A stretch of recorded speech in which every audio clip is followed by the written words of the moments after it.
My take on sweet potato pecan cake starts with 2 sticks of softened butter.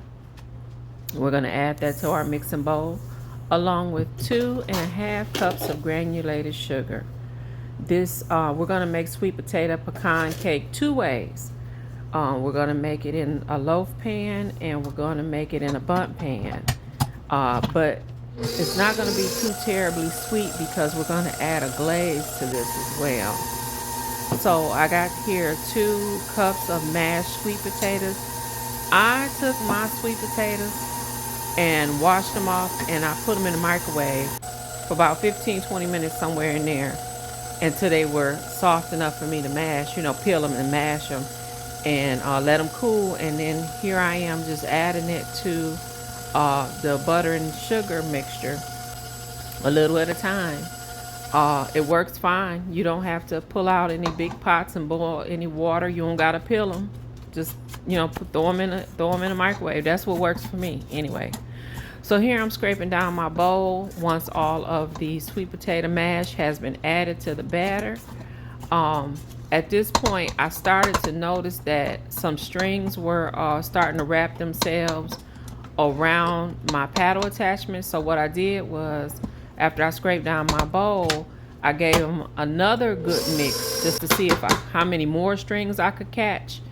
And yeah, it was enough for me to want to rinse them off. So if that many strings, sometimes you can get sweet potatoes that's not real stringy, but apparently these that I had were stringy. So if it's that many strings wrapping themselves around the paddle attachment, that's a sign from God that I need to go on and rinse that off and not let that get back into my batter. So that's what I did. And now I am gradually adding my eggs. These are 4 large eggs. And I have to say that the eggs are also at room temperature, just like the butter. We're going to add buttermilk to this cake too, which is also at room temperature. So I got 1 cup of buttermilk, and to that I'm going to add 1 tablespoon of vanilla extract and set that to the side. In this small bowl, I have 2 teaspoons of baking soda and 2 teaspoons of salt. To that, I'm adding 1 teaspoon of nutmeg, and I'm going to add 2 teaspoons of cinnamon. And you're going to give that a mix, and we're going to add that to the batter. Now, this sounds like a lot, and it is.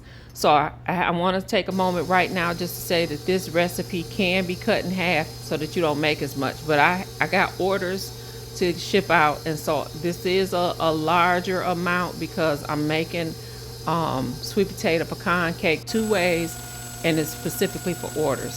So next is 5 cups of flour. I put 3 cups of flour in a bowl to set aside, and then I'm going to add the other 2 cups directly to the batter. Again, like I said before, this recipe can be cut in half so it doesn't make as much, but this is just what I was working on today, so I thought I'd shoot some content and get another TikTok on my channel.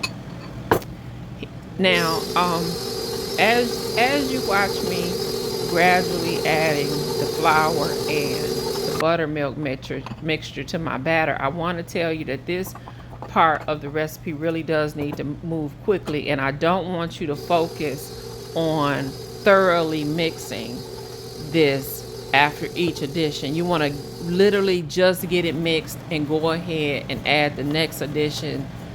Get that just mixed and add the last of it, because you don't want to overmix this batter. At this point, if I wasn't making such a large amount, to be quite honest with you, I would have done this part by hand, because that's the best way to ensure you don't overmix it.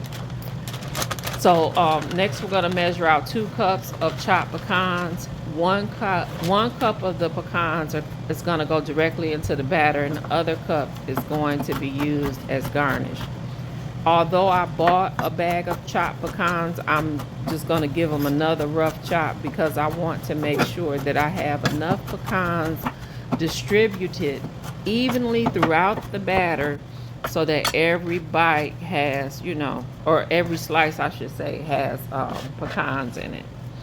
So that's me just adding it directly to my batter. I'm going to gently fold it in, making sure I bring all of the batter up from the bottom of the bowl to the top of the bowl so I can get everything mixed in thoroughly. And then chop up the rest of my pecans and set them to the side. And like I said before in the beginning of this video, we are doing sweet potato pecan cake 2 ways. So the next thing you're going to see is me doing it in the loaf pans right here. I have a 4-ounce cookie scoop that I'm using, and I ultimately put 6 scoops of batter in each loaf pan. Sprinkle the top with the chopped pecans, and then I'm going to also sprinkle the top of that with cinnamon sugar, and that's what you'll see me doing next here. There's the chopped pecans going on top, and how much of this you want is your personal preference.